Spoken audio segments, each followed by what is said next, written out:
Hi everyone, I'm Albert Torcaso. You may know me from Humanity Matters, my television show, my podcast show on TalkShoe.com, and here on YouTube and Facebook and other sites online, which I will increase my visibility by going to other sites as I learn about them.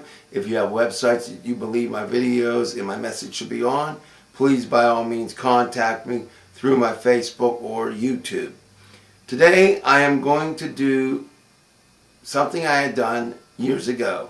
I'm going to do what they call a public service announcement about seatbelts, but don't leave. It's not going to be the traditional, what they call that, crash test dummies, or you need to wear seatbelts or whatever. Yeah, I'm going to throw those words in there. I'm going to tell you why you need to wear them, but I'm also going to tell you the truth. The truth. That's right. I pride myself on my standards of telling it like it is and telling the truth, and I'm not going to change now. So, here we go. Quit doing all the blabbing about that. Let's take care of the business. You need to wear your seatbelt. I know you may be 16 years old. You may think you're cool. You may be an iPad text champion or what have you. You may be 17, 18, or you might be 118. I don't care what age you are, you need to wear a seatbelt. But I'm not going to just say you need to wear the seatbelt and, like I'm your boss. It's not about that. You need to wear your seatbelt because of what has happened personally to me. There you go. First off, I've had at least probably 6 or 7 accidents in my life. Many of them life-threatening vehicle accidents. And thank goodness I'm still here. Bottom line why I am here, the bottom line why you see me now, is because I wear my seatbelt. And I've worn it since the first driving lesson.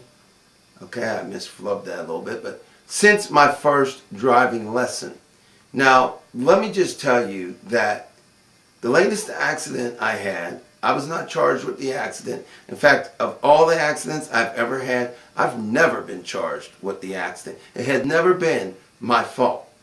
That's not me speaking. That was the official insurance agencies. So, I tell you that because that's very important. It wasn't my fault. I was not being an aggressive driver or a dangerous driver in any way. In fact, and you're going to like this one. You're not going to like it, but you're going to be shocked. The latest accident I had happened in August 2010. What happened? I was in traffic, in fact, stuck in traffic, and in addition to being in a traffic jam, stuck in traffic, we were also at a red light. So essentially, what I'm giving you, the picture I'm trying to give you as a visualization, is in fact, I was completely stopped in traffic and at a red light. This person, let's just say, must have been distracted driving. She slammed into the rear of my vehicle with a force in traffic now so great. She had a 4-cylinder vehicle. I had an 8-cylinder vehicle. She hit my vehicle from the rear so hard that my vehicle slammed into a third vehicle, which was a huge van. So it was a 3-vehicle accident. And again, we were stopped and we were in traffic.